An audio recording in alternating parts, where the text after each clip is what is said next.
সোজা চাঁদপুর বাস স্ট্যান্ডে। আমি বাস থেকে নেমে একটা সিএনজিতে উঠে চলে গেলাম ব্রিজের ওপারে। যারা চাঁদপুর বা লক্ষ্মীপুরে থাকেন এই স্থানগুলো সম্পর্কে আপনাদের নিশ্চয়ই ধারণা থাকবে, কারণ আমি একমাত্র এখানেই হরিণা ফেরিঘাটের গাড়ি পাবো, আর এরপর ট্রলারে শরীয়তপুর যেতে হবে আমার। তো যখন আমি ব্রিজের ওপারে গিয়ে সিএনজিতে উঠেছি, খেয়াল করলাম একটু দূরে রেল লাইনের রাস্তায় সেই বৃদ্ধ লোক দাঁড়িয়ে আছে এবং তিনি আমার দিকেই তাকিয়ে আছেন।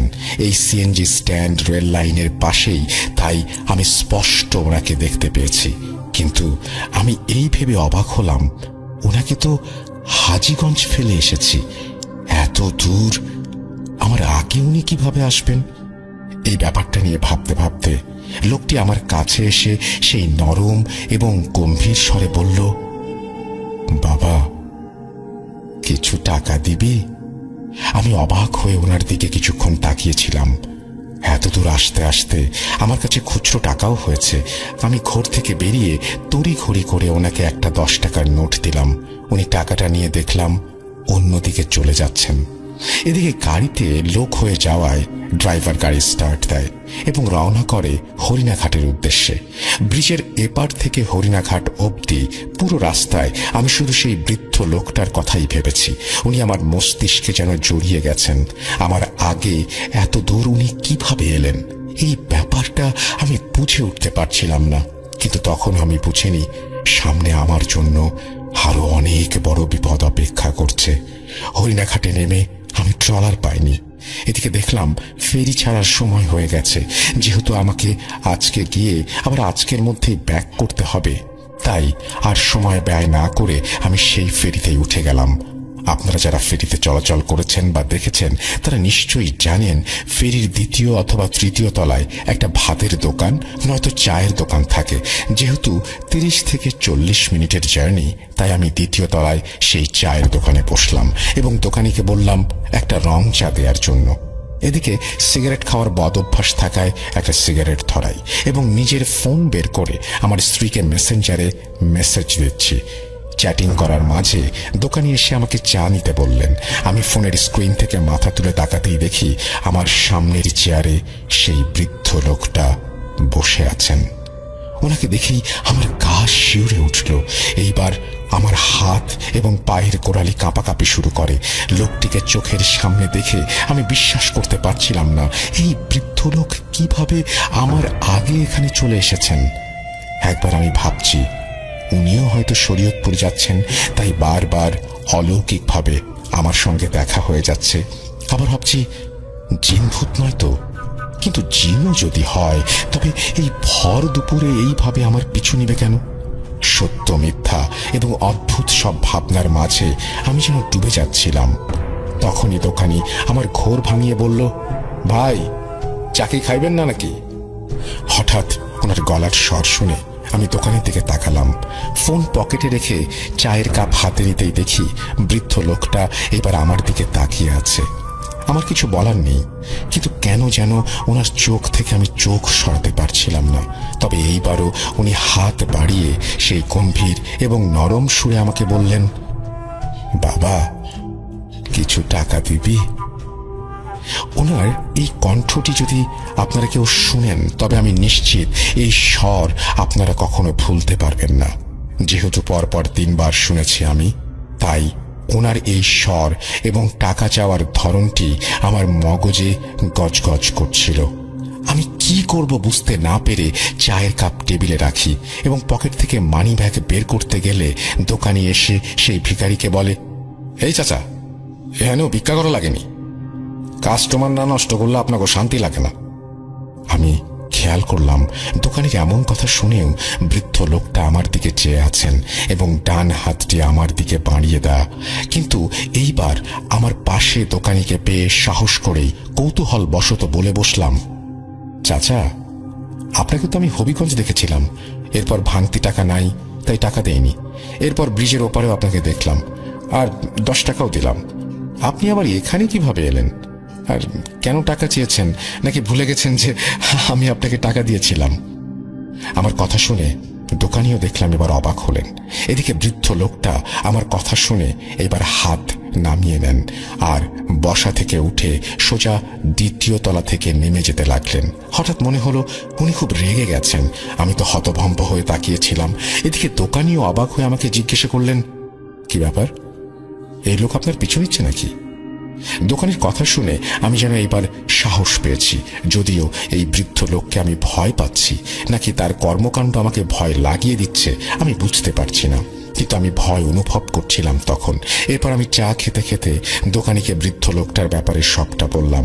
দোকানি আমার কথা শুনে বললেন, আজকাল ধান্দাবাজ বেড়ে গেছে, এই ব্যাটা আপনাকে ফলো করতেছে মনে হয়, আসেন জিজ্ঞেস করি। খেয়াল করেছি আমার সাথে দোকানিও এই রহস্যের সমাধান খুঁজছেন। দোকানির বয়স তেমন বেশি না, বয়স 26 থেকে 30-এর মতো। এরপর আমি এবং দোকানি দ্বিতীয় তলা থেকে নেমে এলাম নিচে। আমি এর আগেও কয়েকবার ফেরিতে চলাচল করেছি। সবসময় মানুষজন কম হলেও 10-12 জন থাকতো, কিন্তু এইবার শুধু 2টা ছেলেকে দেখলাম। ওদের বাইক আছে, সেই বাইক নিয়ে দাঁড়িয়েছিলেন। আমি এবং দোকানি নিচে এসে খুঁজতে লাগলাম সেই বৃদ্ধ লোককে, কিন্তু আশেপাশে নেই। এদিকে বাইক নিয়ে দাঁড়িয়ে থাকা সেই ছেলেদের জিজ্ঞেস করলে তারা বলল, কই, অনেকক্ষণ যাবত তো আমরা দাঁড়ায় আছি এখানে, কোনো বৃদ্ধ লোককে তো দেখি নাই। ছেলে দুটার কথা শুনে দোকানি এবং আমি দুজনেই অবাক হলাম বেশ। এইবার আমার মাঝে জিন জিন ভাবটা চেপে বসে। দোকানি আমাকে বললেন, ভাই, ট্রাকে চিপা চাপা আছে মনে হয়, হয়তো লোকটা যখন নেমেছে তখন ভাইরা খেয়াল করেনি। দোকানি আমাকে কথাটা বলতে সেই দুটো ছেলে অবাক হয়ে আমাদের দিকে তাকিয়েছিল। আমিও দোকানির কথায় হ্যাঁ সম্মতি দিয়ে ফেরিতে থাকা ট্রাকগুলোর কিনারা চেক করতে লাগলাম। এদিকে ফেরির নিচের সব অংশ চেক করার পর যখন ওনাকে পাইনি তখন বাথরুমেও গেলাম। দেখলাম ওয়াশরুমের দরজা খোলা, ভেতরে কেউ নেই। আমার সাথে এবার যেন দোকানিও পাগল হয়ে যাচ্ছিল। বেশ কিছু সময় নিচে খুঁজে আমরা ওপরে যাই এবং দ্বিতীয় তলা আর তৃতীয় তলায় ভালোভাবে চেক করি, কিন্তু সেই বৃদ্ধ লোকের দেখা পাইনি। নিরাশ হয়ে দুজনেই ফিরে যাই দ্বিতীয় তলায়, অর্থাৎ দোকানির দোকানে। আমি বারবার দোকানি বলছি কারণ ওনার নামটা আমার জানা হয়নি। দোকানির চেহারা দেখে আমি স্পষ্ট বুঝতে পারি উনি ভয় পাচ্ছেন, কারণ বৃদ্ধ লোকের সাথে দোকানি খারাপ ব্যবহার করেছিলেন। কিন্তু আমি ভয় পাচ্ছি অন্য বিষয়ে। যদি আমি খারাপ ব্যবহার করিনি, কিন্তু ওই বৃদ্ধ তো আমার পিছুই নিয়েছিল, কেন এসেছিল আর আমাকেই কেন ফলো করলো, এইটা ভেবেই আমি ভয় পাচ্ছিলাম। ঘটনা এখানে শেষ হয়ে গেলে চলতো, কিন্তু ঘটনার শুরু হয়েছে মাত্র। আমার জীবনের কালো অধ্যায় নেমে এসেছিল সেই দিন থেকেই। আমি দোকানিকে বিদায় দিয়ে ফেরি থেকে নেমে যাই। এরপর ফেরি থেকে সোজা চলে যাই ভেদরগঞ্জ। এই অবধি সবটাই অদ্ভুত হলেও ঠিক ছিল, কিন্তু ভেদরগঞ্জ বাজারে নেমে উপজেলা হয়ে যখন আমি এগোচ্ছিলাম তখন রাস্তার পাশে, অর্থাৎ আমার বাম পাশে, সেই বৃদ্ধ লোকটিকে আমি দেখতে পাই। হাত দুইটা হাঁটুর মাঝে রেখে উনি বসে আছেন। হঠাৎ ওনাকে দেখে আমার বুকের বাম পাশটা কেমন যেন চিনচিন করে উঠল। দিনে দুপুরে এত শত লোকের মাঝেও আমি ভয়ে থরথর করে কাঁপছিলাম, কিন্তু এখন তো আশেপাশে পরিচিত লোকজন নেই। মনে মনে ভাবছিলাম দোকানের সাথে থাকলে এখন ওনাকে ধরতে পারতাম। এইভাবে আজগুবি কিছু ভাবনার মাঝে বৃদ্ধ লোকটা বসা থেকে উঠে যায় এবং আমাকে এড়িয়ে আমি যেদিক থেকে এসেছিলাম সেদিকে চলে যাচ্ছেন। কিন্তু এইবার অনেকটা পার্থক্য ছিল। গত 3 বার ওনাকে খুব কষ্ট করে হাঁটতে দেখেছি, মানে একজন বয়স্ক মানুষ হাঁটুর ব্যথা নিয়ে যেভাবে গুঁজে গুঁজে চলে ওভাবে দেখেছিলাম। এইবার ঠিক উল্টো, একজন যুবক যেভাবে হুট করে বসা থেকে উঠে দাঁড়ায় উনি ঠিক সেইভাবে দাঁড়িয়েছেন, এবং একজন যুবক যেভাবে হেঁটে যাবে তাও অনেক দ্রুত তিনিও ওইভাবে হেঁটে যাচ্ছেন। যাওয়ার সময় ওনার ময়লা মিশ্রিত সেই পাঞ্জাবির একটা আলাদা ঘ্রাণ আমার নাকে এসে লাগে। সেই মুহূর্তটায় আমার কি হয়েছিল আমি বুঝে উঠতে পারছিলাম না। বোকার মতো ওনার দিকে তাকিয়েছিলাম এবং উনি হাঁটতে হাঁটতে কখনো লোকজনের ভেতরে হারিয়ে যান, আমি খেয়াল করতে পারিনি। এই ব্যাপারটা নিয়ে ভাবতে ভাবতে আমি যখন শ্বশুর বাড়ি যাই তখন আমার সম্পূর্ণ ভাবনা জুড়ে এই বৃদ্ধ লোকটা ছিল। বারবার কানে ভেসে এসেছিল সেই শব্দটা, বাবা কিছু টাকা দিবি। কোনোভাবে সেদিন শ্বশুর বাড়িতে যে কাজে গিয়েছিলাম তা শেষ করে আবার বিকেলেই রওনা করেছি আমি, এবং ভেদরগঞ্জ ছেড়ে ফেরিতে উঠতে উঠতে সন্ধ্যা হয়ে গিয়েছিল। আমার স্পষ্ট খেয়াল আছে আমি যখন ফেরিতে উঠেছি তখন 5:55 বা 6টা বাজে। সময় একটু এদিক সেদিক হবে। অন্যদিকে যেহেতু 30-40 মিনিটের জার্নি হবে ফেরিতে, তাই স্বাভাবিকভাবেই ওপাশে নামার পর 6:37 বেজেছিল। আমি হরিণাঘাটে নামতেই আমার সিমে একটা কল আসে। কলটা রিসিভ করতেই আমার ছোট ভাই ভয় এবং কান্না মিশ্রিত স্বরে বলে ওঠে, ভাইয়া, তুই গত 4 দিন ফোন অফ করে রেখেছিস কেন? জানিস আমরা কত চিন্তা করেছি, বাসায় আসবি কখন? ছোট ভাইয়ের এমন কথা শুনে আমার মাথায় আকাশ ভেঙে পড়ল। আমি আজ এই সকালে আমার ছোট ভাই রাসেলকে বিদায় দিয়ে এসেছি, আর সে এখন কল করে বলে 4 দিন আমি ফোন অফ করে রেখেছি। চিন্তার মাঝে আরো একটা চিন্তা ঢুকে যায় মাথায়। এবার আমি প্রচুর ভয় পাই। কি যেন মনে করে আমি ফোনের ডেটা চালু করলাম। তৎক্ষণাৎ আমার মেসেঞ্জারে অনেকগুলো মেসেজ আসে। আমার স্ত্রী নিজেই মেসেজ করেছে অনেকগুলো, এবং সেই মেসেজগুলো এমন ছিল আমি নাকি 4 দিন ধরে নিখোঁজ। যার বাসা থেকে আমি এইমাত্র আসলাম, এখনো 4 ঘন্টা হয়নি, সে মেসেজ দিচ্ছে আমি 4 দিন নিখোঁজ ছিলাম। সময়টা যেন আমাকে পাগল বানিয়ে দিচ্ছিল। আমি একটু মাথা খাটিয়ে মেসেজের তারিখ চেক করলাম। তখনও আমার মাথা খাটিয়ে কিছু করার মতো অবস্থা ছিল না। তবুও আমি তারিখ চেক করে দেখি আজ দুপুরে আমি আমার স্ত্রীকে যে মেসেজ করেছি তা অক্টোবর 29 তারিখের মেসেজ। এরপর যখন ফোনের শর্ট ক্যালেন্ডারে তাকাই আমি দেখি আজ নভেম্বরের 3 তারিখ। মাথায় আকাশ ভেঙে পড়ার অবস্থা। কিভাবে 4 দিন কেটে গেল, তাও 4 ঘন্টার মধ্যেই। একবার ভাবছি আমার ক্যালেন্ডারের সমস্যা, আবার ভাবছি ছোট ভাই কেন কল দিয়ে বলল আমি 4 দিন যাবৎ নিখোঁজ। আমার ভাবনায় আসে সবকিছু আমি স্বপ্নে দেখছি না তো।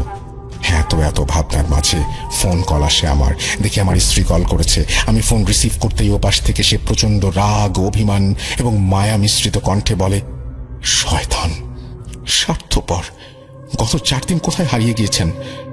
আমরা পাগলের মতো খুঁজছিলাম আপনাকে। আপনার আব্বু থানায়ও গিয়েছেন।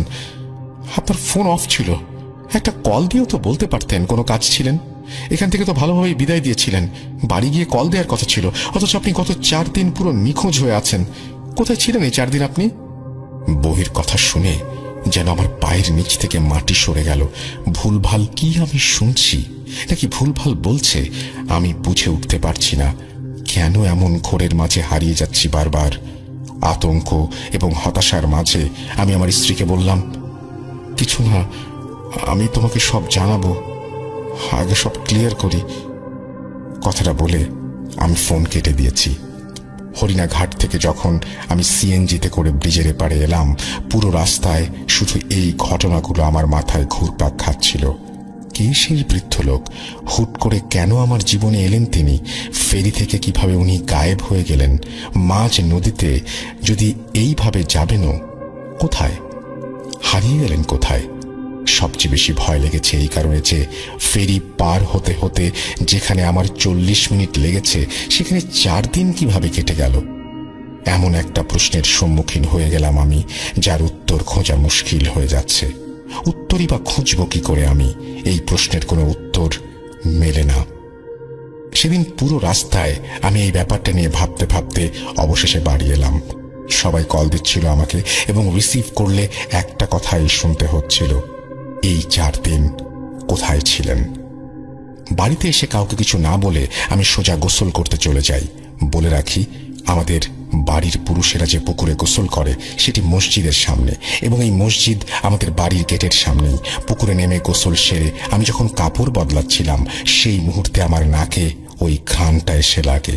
অর্থাৎ শরীয়তপুর ভেদরগঞ্জ উপজেলার সামনে বৃদ্ধ লোকের যে ঘ্রাণ আমি পেয়েছিলাম, ঠিক সেই ঘ্রাণটি এখন আমি পাচ্ছি। রাত প্রায় 9টা বাজে। আমি ঘ্রাণ পেয়ে সঙ্গে সঙ্গে এদিক সেদিক তাকাই, কিন্তু আশেপাশে কেউ ছিল না। এইবার ভয়টা আরো বেশি বেড়ে যায়। আমার বোঝা হয়ে গেছে আমি কোনো জিন ভূতের খপ্পরে পড়েছি, কিন্তু এই অশরীরী আমার পিছু নিল কেন তা আমার জানা নেই। তাড়াহুড়া করে আমি জামা বদলে ফেলি, সাবান নিয়ে সোজা বাসায় এসে পড়ি। পরিবারের সবাই আমার দিকে 2টা নজরে তাকাচ্ছিল। একটা হচ্ছে 4 দিন কিছু না বলে কোথায় ছিলাম, তাও এখন চুপচাপ, তাই রাগ। আরেকটি হচ্ছে 4 দিন পর আমাকে খুঁজে পেয়ে আনন্দ। সবার মুখের অবস্থা দেখে বিষয়টা আমি জানতে পারলেও সত্যটা কাউকে বলছিলাম না। কারণটা আগেই বলেছি, এই বিজ্ঞান যুগে এইসব জিন ভূতের ঘটনা মানুষ হাসাহাসির অংশ হিসেবে গ্রহণ করে, কিন্তু সে হাসে না যার সাথে ঘটে। মা আমাকে খেতে ডাকে, আমি খাবো না বলে বেরিয়ে যাই, কারণ বেশি দেরি করলে যদি বড়সড় ক্ষতি হয়। তাই তখনই একটা হুজুরের সাথে সাক্ষাৎ করি এবং সেটাই আমার সঠিক মনে হয়েছে। রামগঞ্জের নাম করা সৈকত কবিরাজকে আশা করি অনেকেই চিনবেন। ওনার বাড়ি হাপানিয়া গ্রামে, যা আমাদের বাড়ি থেকে হেঁটে গেলে 15 মিনিটের রাস্তা। রাত 9:30 আমি একটা রিক্সা ভাড়া করে সৈকত কবিরাজের চেম্বারে যাই, কিন্তু দোকান বন্ধ থাকায় শেষমেশ ওনার বাসায় যেতে হয়। ওনার বাসার সামনে গিয়ে যখন আমি ডাক দিতে যাব, সেই মুহূর্তে উনি ঘর থেকে বেরিয়ে এসে আমাকে বলতে লাগলেন, তুই তাড়াতাড়ি বাড়ি ছেড়ে বের হ, কোনো প্রশ্ন করবি না, এই মুহূর্তে আমার বাড়ি ত্যাগ কর। কথাগুলো শুনে আমি নিজেকে আরো অসহায় ভাবতে লাগলাম। ওনার কথায় প্রচুর রাগ আর ভয় ছিল। আমি আসার আগেই হয়তো উনি ওনার জিনদের দিয়ে সব জানতে পেরেছেন, কারণ লোকে মুখে শুনেছি ওনার কাছে অনেক জিন আছে। কিন্তু আমার মনে হতে লাগলো এই মুহূর্তে আল্লাহ ছাড়া আমার আর কোনো উপায় নেই। কোনো দিকে কোনো উপায় না পেয়ে সেদিন রাতে বাসায় গিয়ে আমি নামাজের বিছানায় পড়ে যাই, কারণ আমি খুব ভয় পাচ্ছিলাম। ভাবতেও পারছি না 40 মিনিটে আমি 4 দিন কিভাবে পার করলাম। শুনতে হয়তো কারো ভয় লাগবে না, কিন্তু যার সাথে ঘটে একমাত্র সেই বোঝে কতটা ভয় লাগে এখানে। আল্লাহর কাছে এই বিপদ থেকে রক্ষা চাই আমি। অনেকক্ষণ কান্নাকাটি করে নিজের রুমে এসে দোয়া কালাম পড়ে শুয়ে যাই। এদিকে আমার স্ত্রী সহ অনেকে কল দিচ্ছে আমাকে, কিন্তু এই ঘোর আর হতাশা যেন আমাকে বাস্তব জগৎ থেকে আলাদা করে নিল। কারোর সাথে কথা বলতে ইচ্ছে হচ্ছে না আমার, কেমন একটা হয়ে গেছি আমি। এইসব নিয়ে ভাবতে ভাবতে এর মাঝেই আমি ঘুমিয়ে যাই। এই ঘুমিয়ে যাওয়ার পর থেকে যদি সব মিশে যেত, যদি ঘুম থেকে উঠে বলতে পারতাম, ইস কি বাজে ছিল স্বপ্নটা, আহা কত সুন্দর হতো সবকিছু। কিন্তু এই কালো অধ্যায় আমাকে সেদিন থেকে আরো বেশি জ্বালাতে শুরু করে। ঘুমের মাঝে আমি সেই বৃদ্ধ লোককে বারবার দেখি। বারবার উনি স্বপ্নে এসে আমাকে বলেন, বাবা কিছু টাকা দিবি, দে না অল্প কিছু টাকা। এমন স্বপ্ন দেখে আমি লাফ মেরে উঠি। ওনার চেহারা মাশাআল্লাহ অনেক সুন্দর, কিন্তু এই সুন্দরের মাঝে যে ভয়টা আমি পাচ্ছি তার ব্যাখ্যা আমার কাছে নেই। ওনার সেই কণ্ঠস্বর আমার হৃৎপিণ্ড যেন ছিনিয়ে নেয়। তাও একবার না, 2 বার না, পুরো একটা রাতে যদি আমি 10 বার ঘুমাই, 10 বার উঠি, তবে সেই বৃদ্ধ 10 বারই আমার স্বপ্নে এসে আমাকে বলে, বাবা কিছু টাকা দিবি। আমি স্বপ্নটা দেখে লাফ মেরে উঠি।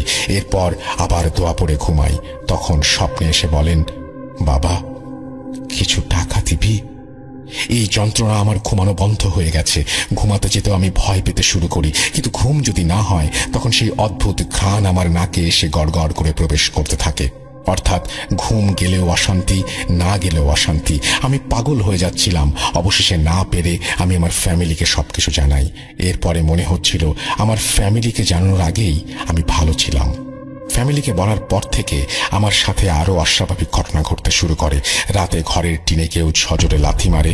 মনে হয় টিন এতক্ষণে ভেঙে পড়ে গেছে, কিন্তু যখন আমরা সেই স্থান চেক করি দেখি কোনো আঘাতের চিহ্ন নেই। আমি সেই অদ্ভুত ঘ্রাণ সবসময় পেতে শুরু করছিলাম। ঘর থেকে বের হলেই আমার মাথা ঘুরানো শুরু হতো। তাই বিছানায় প্রতিবন্ধীর মতো পড়ে গেছিলাম আমি। অনেক হুজুর, অনেক কবিরাজের কাছে যাওয়া হয়েছে, কিন্তু তারা বারবার আমার ফ্যামিলিকে তাড়িয়ে দিয়েছে। কেউ সমাধান করতে আসে না। কেন আসে না তা আমাকে কেউ বোঝাতেও পারে না। এইভাবে অনেক দিন কেটে যায়। আমি শুকিয়ে কাঠ হয়ে যাচ্ছিলাম। গায়ে লাগাতার জ্বর শুরু হয়েছে আমার। মৃত্যুর কবলে হেলে যাচ্ছিলাম দিন দিন। প্রতিদিন রাতে সেই বৃদ্ধ লোকটা স্বপ্নে এসে আমার কাছ থেকে টাকা চেয়েই যাচ্ছে। ভয়ে ঘুম না এলে আমাকে সেই ঘ্রাণ পাগল করে দেয়। এরপর 18 দিন পর সৈকত কবিরাজ আমাদের বাড়িতে আসেন। ওনার মুখে কে এই জিন এবং কিভাবে আমার জীবনের সাথে জড়িয়ে গেছে তা শুনতে পাই আমরা, এবং এইটা শুনে অনেক বেশি ভয় পেয়ে যাই। রাস্তায় পড়ে গিয়েছিলেন। এখানে আগে বলে রাখা ভালো, আমার বাবা, মেজো চাচা, সেজো চাচা মানসিক ভারসাম্যহীন বা মানসিক রোগী। আমার দাদা মারা যাওয়ার পর থেকে তারা 3 ভাই অর্থাৎ আমার চাচারা ও বাবা মানসিক ভারসাম্য হারিয়ে ফেলেন হঠাৎ করে। তো আমার মেজো চাচা আমার ছোট বোনকে খুব আদর করতেন। সেদিন দোকান থেকে এসে তার কানের রক্ত পরিষ্কার করে গোসলে যাওয়ার জন্য তৈরি হচ্ছিলেন। সে সময় তিনি আমার বোনকে ডাক দিয়ে বললেন, আম্মু আমার লুঙ্গি দিয়ে যা আমার রুমে। আমার বোন ছিল খুবই চঞ্চল। সে দৌড়ে এসে লুঙ্গি নিয়ে যায় তার রুমে দেবার জন্য। আমাদের পুরনো জমিদার বাড়ি হওয়ায় বেশ বড় ছিল। সে লুঙ্গি নিয়ে চাচা রুমে আসে, কিন্তু চাচাকে তার রুমে এসে খুঁজে পায় না। রুমের লাইট অফ থাকায় বেশ অন্ধকার ছিল, শুধুমাত্র পাশের রুমের আলোয় চাচার রুমের সবকিছু দেখা গেল। সে চাচাকে তার রুমে না পেয়ে বেশ ভয় পেল, সে রুম থেকে চলে যাবে।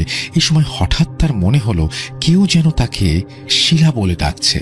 সে মা বলে চিৎকার দেবে, ঠিক এই সময় লম্বা এলোমেলো চুল ও লেজওয়ালা একটা জিনিস তার হাত চেপে ধরল। সে মনে মনে কালেমা পড়া শুরু করলো। ঠিক এই সময় সেই লেজওয়ালা জিনিসটা তার লোমওয়ালা লম্বা হাত দিয়ে আমার বোনকে তার কাঁধে তুলে নিল। ঠিক এই সময় আমার মেজো চাচা গোসল থেকে বের হয়ে গান গেয়ে গেয়ে তার রুমে ঢুকছিলেন। হঠাৎ আমার বোন চাচার গান গাওয়া শুনতে পেয়ে জোরে চিৎকার দেয়। ঠিক তখনই ভয়ঙ্কর ওই জিনিসটা আমার বোনকে নিয়ে রুমের মেইন দরজার ছিটকেনি খুলে ফেলে। আমার বোনের চিৎকার ততক্ষণে সবাই শুনে ফেলে। আমার ছোট চাচা, মেজো চাচা আর আমার মা দৌড়ে আসেন রুমে। আমার বোন সেই বয়সেও ভীষণ চালাক ছিল। কালেমা পড়ার সাথে সাথে ওই অবয়বটা চলে যায় রুম থেকে দরজা খুলে। যাওয়ার সময় আমার বোনকে বিছানায় জোর করে ধাক্কা মেরে বসিয়ে যায়। আমার বোন আল্লাহর নাম নিয়ে পশ্চিম দিকে সিজদা দিয়ে অন্ধকার রুমে বসে থাকে, জোরে কান্না করতে থাকে। আর মা ও চাচারা রুমে এসে লাইট জ্বালিয়ে দেখে আমার বোন সিজদারত অবস্থায় কান্না করছে। চাচাদের দেখে আমার বোন কান্না থামায় এবং কিছুটা শান্ত হয়। আমার চাচার রুমের মেইন দরজা খোলা পাওয়া যায়। এই দরজা আমার 3 বছরের বোনের জন্য খোলা অসম্ভব। তো আমার দাদি এই কথাগুলো শুনে আমার বোনকে জমজমের পানি খাওয়ান। আমার দাদি খুব পরহেজগার একজন মানুষ। এরপর প্রায় 2 বছর কোনো সমস্যা হয়নি, কিন্তু 2 বছর পরে আমার বোন বিভিন্ন সমস্যায় ভুগতে থাকে। আরবি পড়তে বসলে শুধু চোখ বড় বড় করে তাকিয়ে থাকতো সবার দিকে, প্রায় সময়ই অকারণে ভয় পেত। একদিন আমাদের কাজের বুয়া একজন ভালো হুজুরের কথা বলেন আমাদের। আমরাও দেরি না করে হুজুরের কাছে যাই এই বিপদ থেকে মুক্তি পাওয়ার জন্য। ওনার কাছে যাওয়ার পরে তিনি আমার বোনকে 2টি তাবিজ এবং কয়েকটি আয়াতের কথা বলেন এবং বলেন এই আয়াতগুলো পড়ে আমার বোনের শরীরে সবসময় ফু দিয়ে দিতে। আস্তে আস্তে সবকিছু স্বাভাবিক হতে লাগলো। একদিন রাতে আমি ঘুমানোর সময় বিছানায় বসে বই পড়ছিলাম। ঠিক সেই সময় দেখি আমার বোন হিংস্রভাবে আমার দিকে তাকিয়ে আছে। আমি ভাবলাম হয়তো এমনিতেই মজা করে তাকে একটি ঝাড়ি মারলাম, সেও চলে গেল। আমিও দেরি না করে ঘুমিয়ে পড়লাম। হঠাৎ মাঝরাতে আমার ঘুম ভাঙল। আমি দেখি কাত হয়ে শুয়ে আছি। পাশ পরিবর্তন করার জন্য আমি ডান দিকে ফিরলাম। সেই মুহূর্তের কথা আমার আজও মনে পড়ে। আমি চাই না এই দৃশ্য যাতে আর দেখি। দেখলাম আমার পাশে 100-রও ওপরের বেশি বয়স হবে এমন একজন বৃদ্ধা শুয়ে আছে। সেই ভয়ঙ্কর চেহারাটা দেখে আমি আর নিজেকে ধরে রাখতে পারলাম না। শরীরের যত শক্তি আছে সব শক্তি দিয়ে চিৎকার দিলাম। তারপরে আর কিছু মনে নেই। সকালে নিজেকে সেই হুজুরের বাড়িতে আবিষ্কার করলাম। হুজুর বললেন, আর কোনো ভয় নেই বাবু, আজকে রাত তোমাদের বাড়িটা বন্ধ করে দেব, যাতে করে কোনো ধরনের সমস্যা তোমাদের না হয়। উনি আমাকে বললেন, রাত্রে যাকে আমি বিছানায় দেখেছি এটি একটি খারাপ জিন। আমার বোনের কোনো ক্ষতি করতে পারেনি, তাই আমার ক্ষতি করতে চেয়েছিল। হুজুর আমার আম্মুকে বললেন, আপনারা বাড়ি চলে যান, আমি কিছু প্রস্তুতি নিয়ে আসছি, আর অবশ্যই 4টি পেরেক ও 7 পুকুরের পানি প্রস্তুত রাখবেন। এশার নামাজ পড়ে তিনি আমাদের বাড়িতে আসেন আরও 3 জন হুজুরকে নিয়ে। হুজুর কিছু সূরা পড়লেন ও 4টি পেরেক বাড়ির 4 কোণে মারলেন, আর বাকি 3 জন হুজুর আজান দিলেন। সেই সময় মনে হচ্ছিল যে আমাদের বাড়ির ওপর দিয়ে কাল বৈশাখী বয়ে যাচ্ছে। হুজুর বললেন আমাদের বাড়িতে নাকি বহু পুরাতন মাজার আছে, কিন্তু তা কোনোদিন চিহ্নিত করা যাবে না। আলহামদুলিল্লাহ, এরপর থেকে আমাদের আর কোনো সমস্যা হয়নি। কিন্তু আমার বাবা ও 2 জন চাচা আজও মানসিক ভারসাম্যহীন। বলতে কিন্তু আপনাদের কাছে আমার একটা গ্রহণযোগ্যতা সৃষ্টি হয়েছে। এজন্য সর্বপ্রথম মহান আল্লাহ সুবহানাহু ওয়া তাআলার দরবারে শুকরিয়া আদায় করে আলহামদুলিল্লাহ। তারপর যে মানুষটির প্রতি আমি কৃতজ্ঞতা জ্ঞাপন করব সেটি হচ্ছে আমাদের সকলের প্রিয় রাসেল ভাই। রাসেল ভাইয়ের অনুপ্রেরণা ছাড়া আমার মনে হয় না যে আমি যতটুকু আপনাদের কাছে গ্রহণযোগ্যতা পেয়েছি এই পর্যন্ত আমি আসতে পারতাম। এই কারণে আমার প্রথম পরিচয় কিন্তু আমি ভূত.com-এর একজন স্টোরি টেলার, তারপরে অন্য পরিচয়। সুতরাং আশা করছি যে আমি আমার অবস্থানটা পরিষ্কার করতে পেরেছি। ভূত.com যতদিন আছে, রাসেল ভাই যতদিন এভাবে আপনাদেরকে ভয়ের গল্প নিয়ে আপনাদের সামনে হাজির হবেন ইনশাল্লাহ। আমি সব সময় ভূত.com-এর সাথে আগে ছিলাম, এখনো আছে, ইনশাল্লাহ ভবিষ্যতেও থাকবো। আপনারা আমার জন্য দোয়া করবেন, রাসেল ভাই এবং রাসেল ভাইয়ের পরিবারের জন্য দোয়া করবেন, এবং ভূত.com-এর সকলের জন্য দোয়া করবেন যেন আপনাদের সামনে এইভাবেই আমরা সত্য ভয়ের ঘটনাগুলো নিয়ে হাজির হতে পারি। তো কথা না বাড়িয়ে মূল ঘটনায় চলে যাচ্ছি। এই ঘটনাটি আমাকে দিয়েছে সৌমিত্র রয়। তার বাসা ঢাকার বাসাও এলাকায়, আর ওর গ্রামের বাড়ি ফরিদপুর জেলার মধুখালী উপজেলার নওপাড়া ইউনিয়নের সীতারামপুর গ্রামে। আর এই ঘটনাটি তিনি যখন সংগ্রহ করেছেন সেই সময়টা ছিল 2016 সাল। তিনি এসএসসি পরীক্ষা দেওয়ার পরে যে মাঝখানে একটি সময় পেয়েছিলেন, ওই সময়ে তার পরিবারের সাথে তিনি তার যে নানাবাড়িতে গিয়েছিলেন এই নওপাড়া ইউনিয়নে, এই সীতারামপুর গ্রাম আর কি তার যেটা। আর এই নওপাড়া ইউনিয়নের পাশে আরো একটি গ্রাম রয়েছে, এটার নাম হচ্ছে রায়জাদাপুর গ্রাম। ঘটনাটি মূলত এই রায়জাদাপুর গ্রামকে কেন্দ্র করে। আর যার সঙ্গে ঘটনাটি ঘটেছিল তিনি একজন ভ্যান চালক। তো ঘটনাটি কিভাবে সংগ্রহ করেছেন এই বিষয়ে আমি খুবই সংক্ষেপে একটি কথা বলতে চাই। সেটি হচ্ছে যে ওই সময় যখন তিনি 2016 সালে এই সৌমিত্র রয় উনি যখন গিয়েছিলেন তার নানাবাড়িতে, তো নানাবাড়িতে যাওয়ার পরে বিকালের দিকে একটু কাজ করতে বা ঘুরতে উনি বের হতেন। তো ওইখানে কাছাকাছি মধুমতি নদী রয়েছে, সেই দিকে যেতেন। তো ওই কাছাকাছি একটা জায়গা রয়েছে যেটা মধুখালীর কাছে, এইখানে কিন্তু একটা রাস্তা রয়েছে, একটা যশোরের যে হাইওয়েটা, তো ওইখান দিয়ে যশোর খুলনা যাওয়া যায়, যশোর খুলনা হাইওয়ে বা মহাসড়ক যেটা। তো ওইখানে বাগাট নামক একটা জায়গা রয়েছে। আর বাগাটের মিষ্টান্ন দ্রব্য এটা সকলের খুব প্রিয়, স্পেশালি বাগাটের দইটা অনেকের কাছে প্রিয়। আমি নিজেও খেয়েছি, আপনারা অনেকে খেয়ে থাকতে পারেন। তো উনি ওই কিছু জিনিস, এই মিষ্টান্ন কিছু দ্রব্যাদি কেনার জন্য তার বাড়ি থেকে বলে দেওয়া হয়। তো উনি ওই জিনিসটা কেনার পর যখন যাচ্ছিলেন ওই সীতারামপুর গ্রামের দিকে, তখন যেই ভ্যানে উনি উঠেছিলেন এই ভ্যান চালকের নাম হচ্ছে নয়ন। তো ওই নয়ন সাহেব যখন উনি যখন তাকে ডাকতেন, ওখানে আরো ভ্যান ছিল, তো নয়ন সাহেব আসলে এমন ভাবে তাকে ডেকেছিলেন খুব আন্তরিকতার সাথে যে তার ভ্যানে ওঠার জন্য। আর এটা সৌমিত্রের কাছে ভালো লেগেছিল। ওই ভ্যানে ওঠেন। তো ভ্যানে তো আরো যাত্রী প্রয়োজন ছিল, একজনকে নিয়ে গেলে তো পোষাবে না।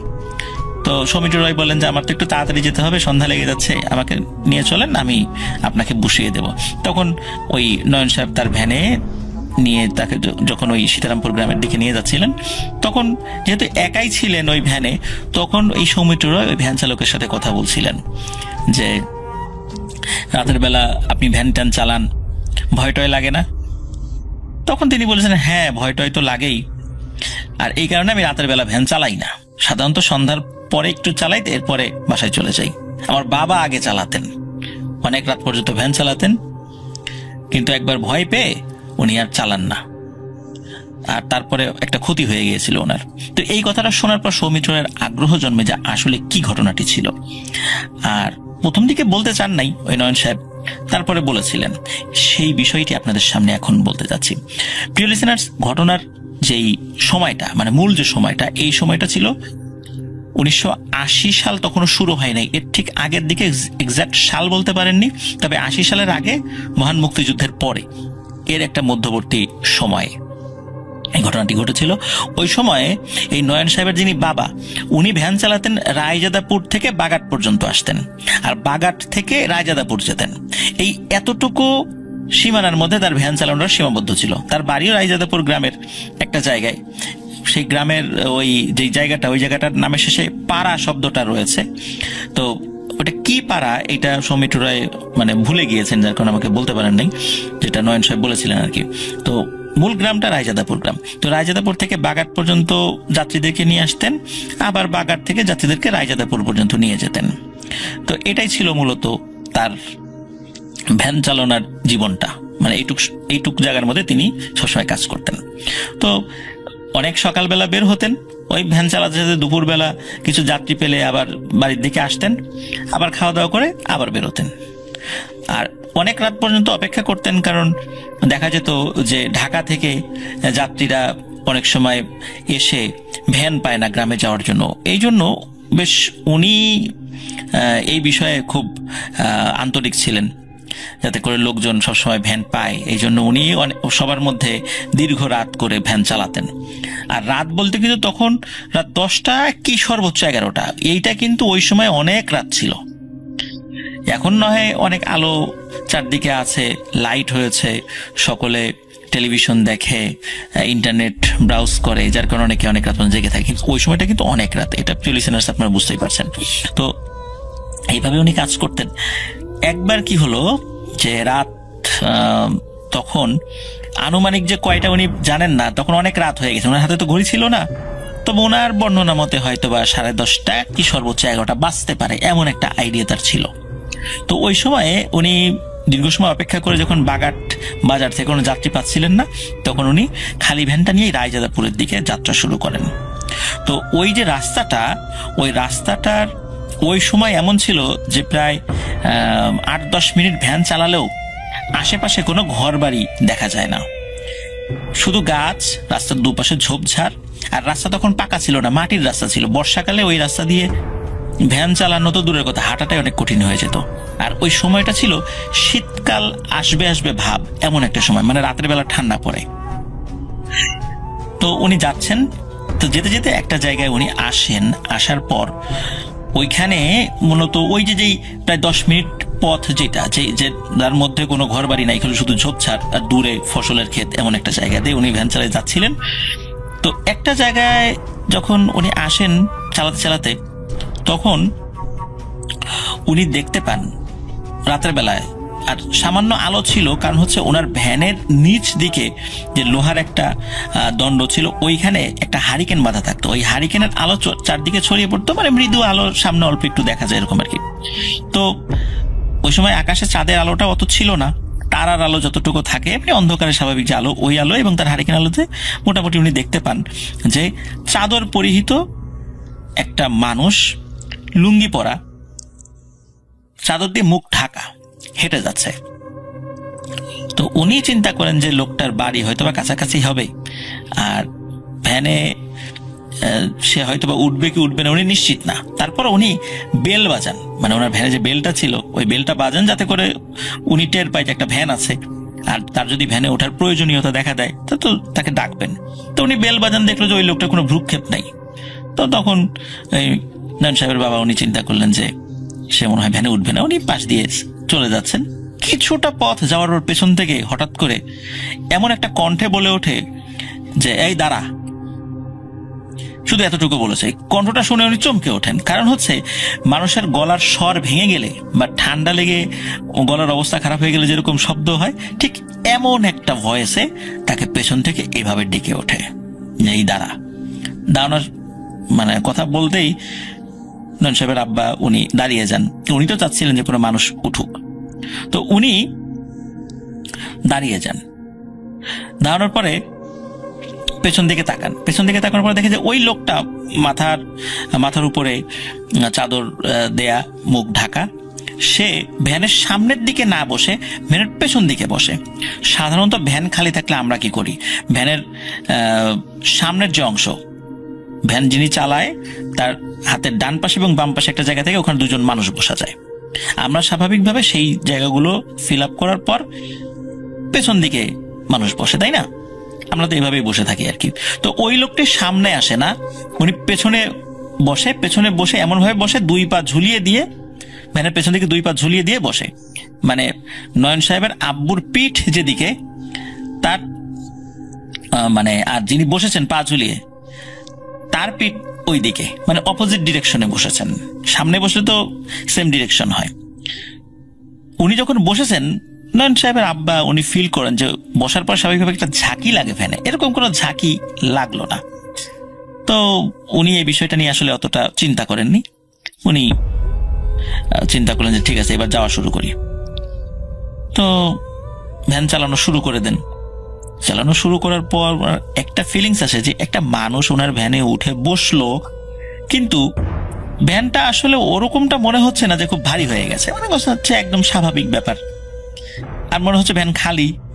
তো আসলে উনি চিন্তা করেন কি ব্যাপার, ভ্যান একজন মানুষ উঠলো, ভার লাগে না কেন? উনি মাঝে মাঝে পেছনে তাকিয়ে দেখছেন যে পিছনে লোক আছে কিনা। হ্যাঁ, পেছনে তো লোক আছে।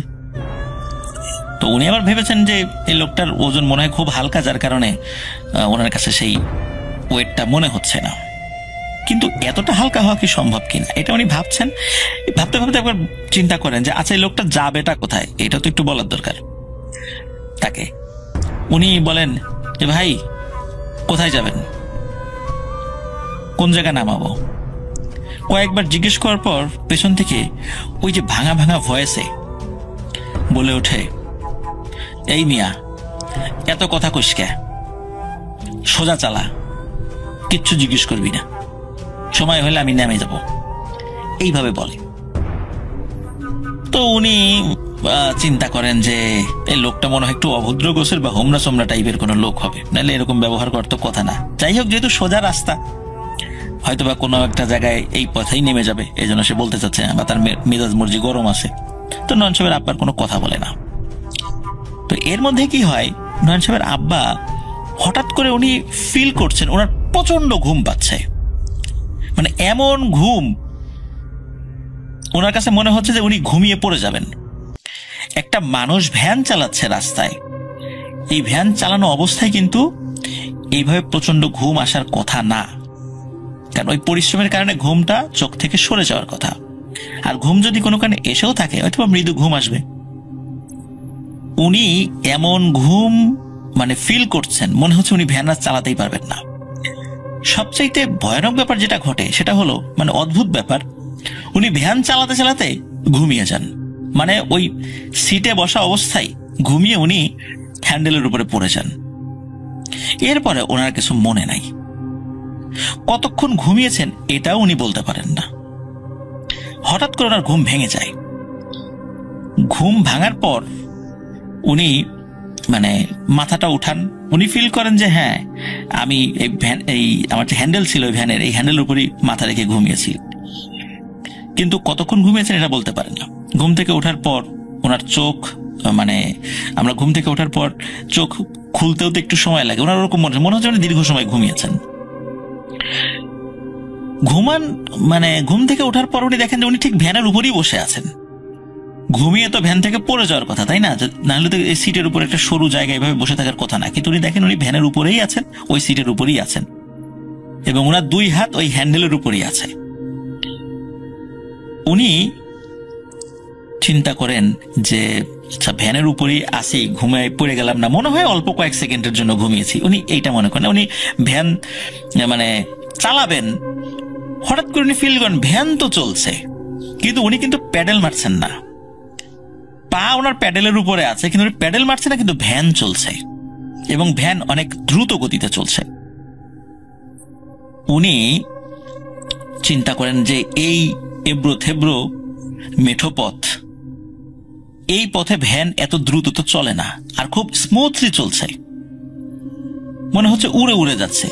এবং সত্যি উনি তাকিয়ে দেখেন যে ওনার ভ্যান মাটি থেকে 3-4 ফুট উঁচুতে, আর ওনার হারিকেনের আলোটা নিভে গেছে। যতটুকু আলো ছিল আকাশে, ওই আকাশের তারার আলো বা হালকা চাঁদের আলোতে উনি যতটুকু দেখেন, আকাশে কিছুটা মেঘ ছিল। তো উনি এই দৃশ্য দেখেন, এই দৃশ্যটা দেখে প্রচন্ড ভয় পান। তখন উনি কি মনে করে পেছন দিকে তাকিয়েছেন, আমার তো একজন যাত্রী ছিল, সেই যাত্রীটা কই।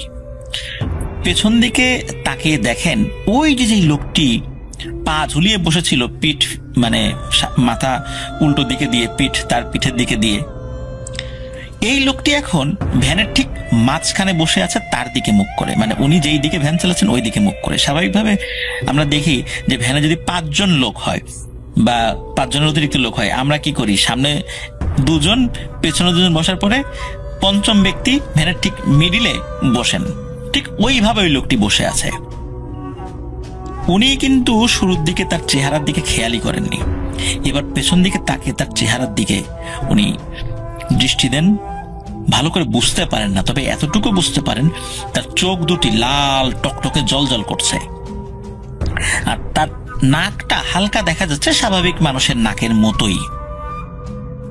তো উনি পেছন দিকে তাকিয়েছেন, তাকানোর পর ওই জল জলে চোখ দেখে বেশ ভয় পেয়েছেন।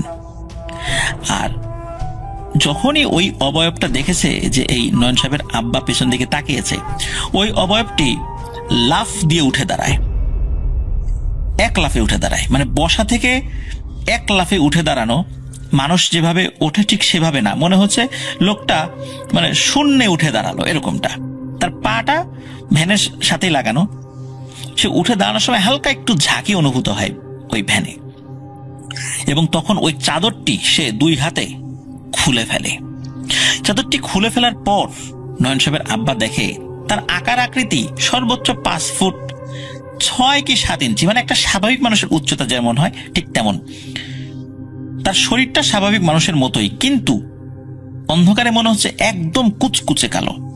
শরীর যে লোমশ বিষয়টা এরকম নয়, মানে স্বাভাবিক মানুষ কালো হলে যেরকমটা হয়। কিন্তু ভয়ানক যে ব্যাপার সেটা হচ্ছে ওই মানুষটি দাঁড়ানোর সাথে সাথে তার 2 পাশে 2টা পাখা সে মেলে দেয়, ঠিক পাখি যেভাবে 2 পাশে পাখা মেলে সেইভাবে। বিশাল বড় নাকি সেই 2টা ডানা, এবং এই 2টা ডানা মিলে সে ওই ভ্যান থেকে একটা উড়াল দিয়ে ভ্যানের উপর দিয়ে সোজা সামনে চলে যায়, সামনে গিয়ে অদৃশ্য হয়ে যায়।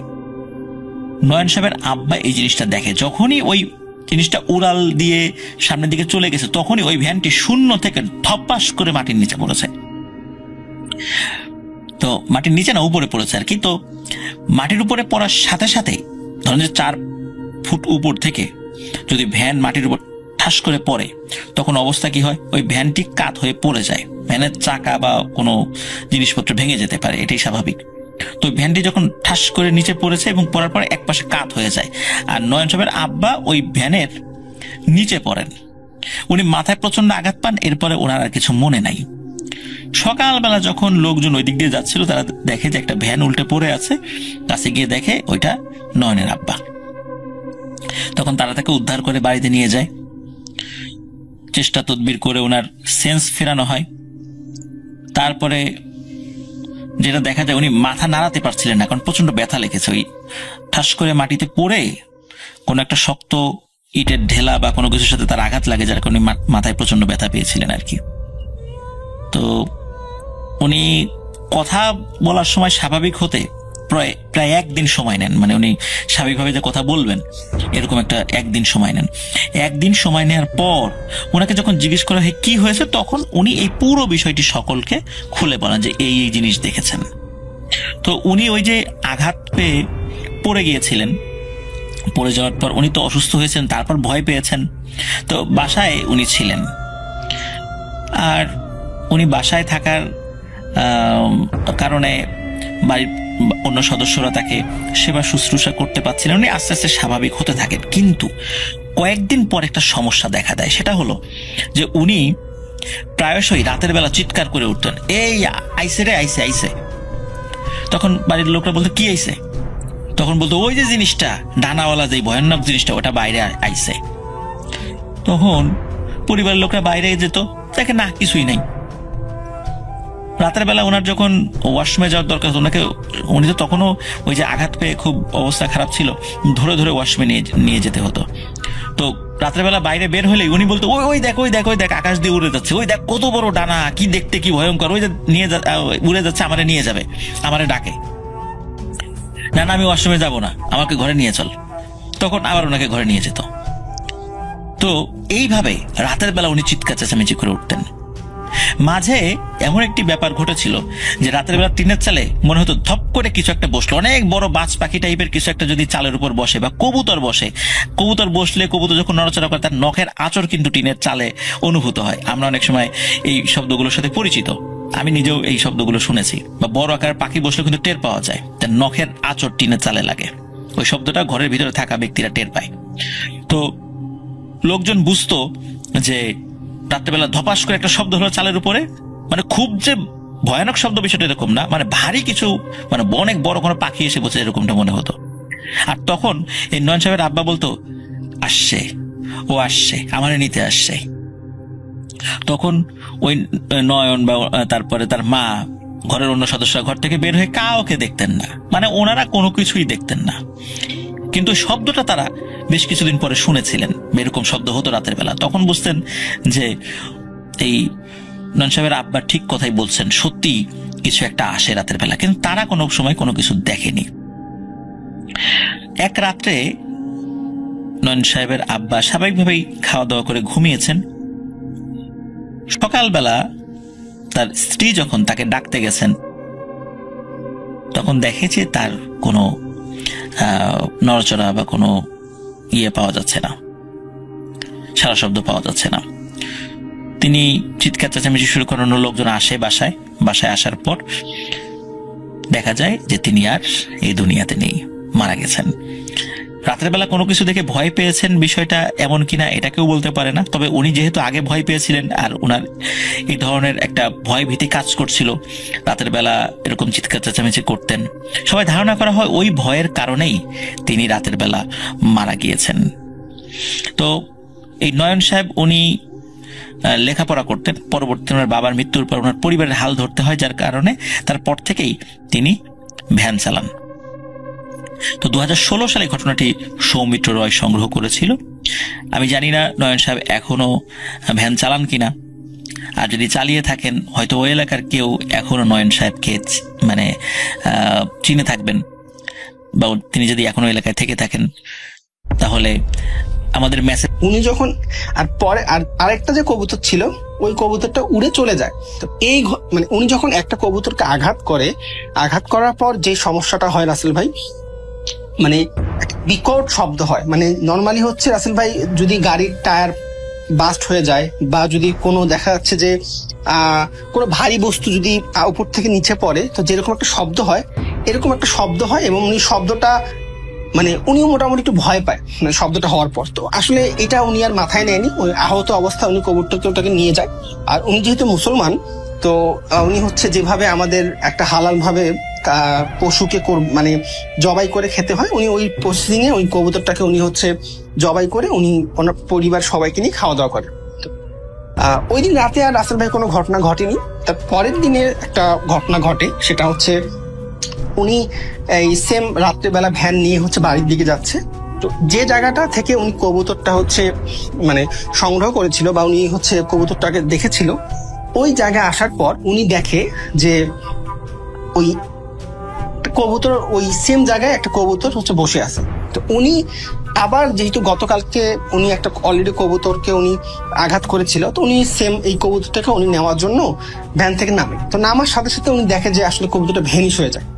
তো উনি ভাবে যে হয়তো বা উড়ে গেছে বা কোনো কিছু একটা হয়েছে, আর যেহেতু রাত্রিবেলা ওভাবে দেখা যাচ্ছে না, উনি আবার ভ্যান নিয়ে মানে সামনের দিকে যাওয়া শুরু করে। আর ভ্যানে আগের আসলে রাসেল ভাই আগের তো এরকম, এখন যেহেতু চার্জারবাহী ভ্যান ছিল, মানে আগে যেরকম মানে আগের যুগে এরকম চার্জারবাহী ভ্যান ছিল না। এখন যেরকম চার্জারবাহী ভ্যান আছে বা দেখা যায় যে বিভিন্ন ধরনের হচ্ছে লাইট ইউজ করা হয় ভ্যানের মধ্যে। তো আগে আসলে এক ধরনের হারিকেনের মতো ইউজ করা হইতো, যেগুলো হচ্ছে ভ্যানের মধ্যে থাকতো। তো উনি ওই জিনিসটা ওনার ভ্যানের মধ্যে হচ্ছে জ্বলছিল। তো উনি ভ্যান নিয়ে হচ্ছে যখন যাচ্ছে, উনি দেখে যে ওনার ভ্যানটা অনেক ভারী হয়ে গেছে, মানে প্রচন্ড ভারী। এখন আসলে উনি মানে নিজেও বুঝতে পারতেছিল না যে ফাঁকা ভ্যান কেন ভারী হবে। উনি পিছনে তাকায়, কিছু আসলে দেখতে পারে না। তো উনি যখন ওনার বাড়ির কাছাকাছি চলে আসে, তখন উনি যে জিনিসটা একটা বোঝে, সেটা হচ্ছে যে ওনার ঘাড়ের মধ্যে কেউ একজন হাত রেখেছে। মানে হাতটা অনেক শীতল ঠান্ডা একটা হাত। এখন উনি সঙ্গে সঙ্গে যখন পিছনে মাথা ঘুরানোর পর উনি দেখে যে আসলে কিছুই নাই সেখানে। তো উনি বাসা গিয়ে নর্মালি খাওয়া দাওয়া করে শুয়ে পড়ে। তো হুট করে মাঝরাতে ওনার আসলে সারা শরীর মানে অনেক ঘেমে গেছে, আর হচ্ছে মানে ওনার নিঃশ্বাস নিতে অনেক কষ্ট হচ্ছে ঘুমের মধ্যে।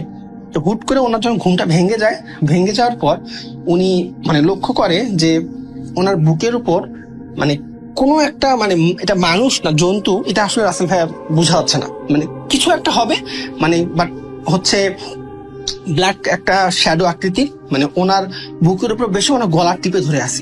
উনি অনেক মানে চেষ্টা করা মানে একটু ওনার মানে জিনিসটা হচ্ছে যেন ওনার বুক থেকে সরে যায়, ওই জন্য উনি অনেক হস্তে একটু চেষ্টা করে, বাট কোনোভাবে মানে উনি সরাইতে পারেন না। তো উনি এক সময় সেন্সলেস হয়ে যায়। তো পরের দিন সকালে ওনার যখন বউ আসে, ওনার দেখে যে এরকম উনি সেন্সলেস হয়ে আসে। বাড়ির লোকজন কান্নাকাটি শুরু করে বা বাড়িতে ডাক্তার আসে। তো আসার পর উনি হচ্ছে উনি পরবর্তীতে ওই পাশে একটা মসজিদ ছিল, মসজিদে ইমাম সাহেবকে ডাকা হয় যে উনি যখন সবকিছু পরিবারকে খুলে বলে যে এরকম ব্যাপার, কালকে আমার সাথে এরকম একটা ঘটনা ঘটেছে। তো তখন একটা ওই পাশের ইমাম সাহেবকে ডেকে আনা হয়। তো ইমাম সাহেব তখন ওনাকে একটু তাবিজ বা টুকটাক একটু দোয়া তোয়া শিখায় দেয় যে এইগুলো আপনি একটু মেনটেন করে চলবেন। তো উনি আসলে যে ভ্যান চালক ছিল উনি আসলে একটু ঘাট টেরা টাইপের ছিল। উনি আসলে এই সবে বিশ্বাস করতো না, যেটা আসলে মেনলি ব্যাপার হচ্ছে। আর আরেকটা ব্যাপার হচ্ছে উনি সাহসী ছিল। তো এখন উনি এইগুলো মেনটেন করতো না। তো এইভাবেই মানে দিনকাল ভালো যাচ্ছিল ওনার। তো তার কিছুদিন পর রাসেল ভাই যে ঘটনাটা ঘটে সেটা হচ্ছে যে উনি ভ্যান নিয়ে বাড়ির দিকে যাচ্ছিল। তো ওনার বাড়িতে যাওয়ার সময় একটা বিস্ফোরণ হচ্ছে ওনার পথে পড়ে। ওনার বাসা যখন উনি যায় ওইখানে উনি দেখে যে দুইটা পুলিশ দাঁড়ায় আছে। তো ওই পুলিশ দুটো ওনাকে হাত দেখায়। দেখানোর পর উনি যখন পুলিশ দুটোর সামনে চলে আসার পর উনি যেটা দেখে যে একটা লাশ মানে ওই পুলিশদের পাশে আছে। তো পুলিশটা বলে যে এরকম আমরা অনেকক্ষণ থেকে ওয়েট করতেছি, মানে আমাদের গাড়িটা এখানে আসার কথা, বাট গাড়িটা কোনোভাবে আসতেছে না, আর লাশটা অলরেডি অনেকক্ষণ হয়ে গেছে আর অনেক গন্ধ ছড়াই গেছে। তো আপনি একটু আমাদেরকে পুলিশ স্টেশনে লাশটা নিয়ে যান। তো ওনার হচ্ছে যে বাসা ছিল যেখানে, ওখান থেকে পুলিশ স্টেশনের দূরত্ব মোটামুটি প্রায় 2-3 কিলো ছিল। উনি প্রথমে রাজি হয় না। তো পরবর্তীতে ওনাকে বলে যে আপনি হচ্ছে এটা নিয়ে যান, আপনাকে আমরা একটু বেশি টাকা পয়সা দেবো। তো নর্মালি পুলিশ পুলিশ দুজনে হচ্ছে ভ্যানের মধ্যে উঠানোর পর হচ্ছে লাশটাকে নিয়ে আমরা হচ্ছে পুলিশ স্টেশনের দিকে রওনা দেয়। তো প্রথম আপনার হচ্ছে রাফেল ভাই 15-20 মিনিট ভালোই ছিল, কোনো সমস্যা হয়নি। তো তার কিছুক্ষণ পর উনি দেখে যে পিছন থেকে মর্মর মানে এক ধরনের যেরকম হচ্ছে মাছের কাঁটা যদি বিড়াল খায় বা যদি হাড় হচ্ছে বিড়াল খায় যেরকম একটা শব্দ হয়, তো এরকম একটা শব্দ হচ্ছে। তো উনি পিছনে মানে ভ্যানটাকে একটু সাইড করে মানে উনি যখন পিছনে তাকায়, এটা আসলে দেখার পর রাসেল ভাই উনি অনেক হচ্ছে একজন সাহসী লোক ছিল, বাট এটা দেখার পর উনি একদম নার্ভাস হয়ে যায়। উনি দেখে যে দুইটা পুলিশ ছিল, ওই দুইটা পুলিশের একদম মানে নাড়ি ভুড়ি বা একদম বুক পুরা চিরে ওই লাশটা হচ্ছে দুইজনের মানে আপনার হচ্ছে শরীর খাচ্ছে। তো এটা দেখে উনি এতই ভয় পায়, উনি আসলে ওখানে সেন্সলেস হয়ে পড়ে যায়। তো এখন উনি সেন্সলেস হয়ে পড়ে যাওয়ার পর পরের দিন গ্রামের লোকজন যখন ওনাকে দেখে, যেহেতু উনি ওখানকার স্থানীয়, ওনাকে নিয়ে নিকটতম হাসপাতালে নিয়ে যাওয়ার পর প্রায় 2-3 দিন পর ওনার জ্ঞান ফেরে। তো জ্ঞান ফেরার পর উনি এই ঘটনাটা আসলে ওনার পরিবারকে বলে। এখন এবং কিন্তু এখানে রাসেল ভাই যে ব্যাপারটা হয় সেটা হচ্ছে যে উনি এই মানে ওনার চোখে এরকম একটা ভয়ঙ্কর ঘটনা দেখার পর উনি আসলে ওই দিন রাতে উনি স্ট্রোক করছিল। তো মাঝখানে ওনার চিকিৎসার পর উনি আসলে রাসেল ভাই মানে মারা যায়, মানে একটা সময় হচ্ছে উনি মারা যায়। তো পরবর্তীতে ওনার পরিবারের লোকজন জাস্ট কিউরিওসিটির জন্য যে কেন ওনার সাথে এরকম ঘটলো বা কি জন্য হয়েছে এটা জানার জন্য একজন কবিরাজের শরণাপন্ন হয়। ওই কবিরাজের কাছ থেকে জিজ্ঞেস করে যে এরকম ব্যাপার ওনার সাথে কেন হয়েছিল। তো কবিরাজ ওখানে যে কাহিনীটা বলে এটা হচ্ছে ওখানে যে দুইটা কবুতর ছিল, ওই কবুতর দুইটা হচ্ছে জিন ছিল, দুইটা কবুতরের জিন ছিল। তো একটা কবুতরকে আঘাত করার ফলে মানে ওই যে কবুতরটাকে উনি হচ্ছে মানে বাসায় নিয়ে যায়, ওই কবুতরটা আসলে একটা বাচ্চা জিন ছিল। তো বাচ্চা জিন থাকার কারণে ওই কবুতরটার হচ্ছে ওই রকম শক্তিটা একটু কম ছিল অন্যান্য হচ্ছে প্রাপ্তবয়স্ক জিনদের থেকে। তো ওই বাচ্চা জিনটা ওইখানে আঘাত পাওয়ার পর যখন কবুতরটাকে হচ্ছে মানে জবাই করা হয় খাওয়ার জন্য, তো ওই জিনটার হচ্ছে জীবনটা কবুতরের সাথেই ছিল। তো ওই কবুতরটা যখন মারা যায় তখন ওই জিনটাও মারা যায়। তো তখন ওই মানে ওই কবুতরের সাথে আরেকটা যে কবুতর ছিল ওইটা ছিল হচ্ছে আরেকটা জিন, ওটা প্রাপ্তবয়স্ক একটা জিন ছিল।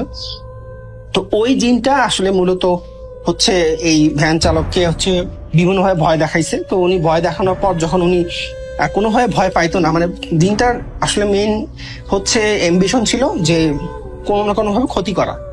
তো এখন ওই জিনটা পরবর্তীতে ওনাকে এমন ভাবে ভয় ভয় দেখাইছে।